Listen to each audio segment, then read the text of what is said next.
Hello friends, चला तर मग आपण आता तांदळाविषयी थोडी माहिती घेऊया. एक, तांदूळ विशेषतः उत्तर प्रदेशात होत असतो. दोन, तांदूळ 3 ते 4 साडेचार महिन्यात तयार होतो. त्याला महाराष्ट्रात हळवी आणि 5 ते 6 महिन्यात जो तांदूळ तयार होतो त्याला गरवी असे म्हणतात. तीन, ज्या तांदळाला अधिक पाणी लागते व तयार होण्यास अधिक वेळ लागतो तो तांदूळ अधिक उत्तम समजला जातो. तथापि वैद्यकीयदृष्ट्या फक्त 60 दिवसात तयार होणारा तांदूळ साठीचा तांदूळ अधिक गुणकारी समजला जातो. चार, साठीचा तांदूळ संग्रहणी, मुरडा व मंदाग्नी असणाऱ्या लोकांसाठी अत्यंत पथ्यकारी समजला जातो. तो पचण्यास हलका व बलवर्धक असतो. त्याच्या सेवनाने गॅस उत्पन्न होत नाही.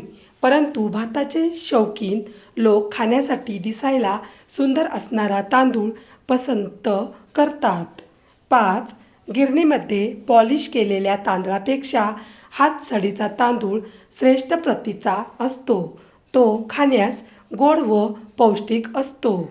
सहा, जो तांदूळ हिवाळ्यात तयार होतो त्याला शाली व पावसाळ्यात तयार होणाऱ्या व दीर्घ कालावधी घेणाऱ्या तांदळाला व्रीही असे म्हणतात. सात, तांदळामध्ये चरबी हा घटक खूप कमी असल्याने पचण्यास खूप हलका असतो. यास्तव लहान मुले व आजारी माणसांना भात व मुगाची डाळ निर्भयपणे द्यायला हरकत नसते. आठ, तांदळाच्या कण्या ताकात शिजवून त्याची पेजही बनविण्यात येते. लहान मुले व आजारी माणसांसाठी ही पेज अत्यंत गुणकारी व आरोग्यदायी असते. नऊ, तांदळाच्या पिठापासून दशमी, भाकरी, पुरी व पराठे बनवले जातात. तांदळाची खीर ही चांगली होते. दूध पाकामध्येही तांदूळ वापरला जातो. केसरी भात, नारळी भात, लाडू अशी पक्वान्ने तांदळापासून बनवली जातात. मद्रासी इडली, डोसा हे पदार्थही तांदळापासूनच बनवले जातात.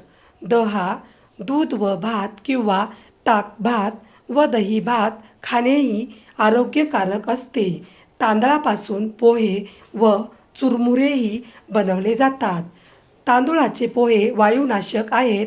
दूध पोहे पौष्टिक व मैथुन शक्तिवर्धक आहेत.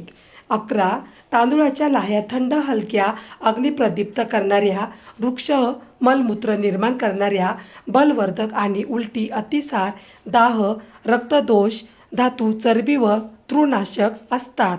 व्हिडिओ पूर्ण बघितल्याबद्दल खूप खूप धन्यवाद.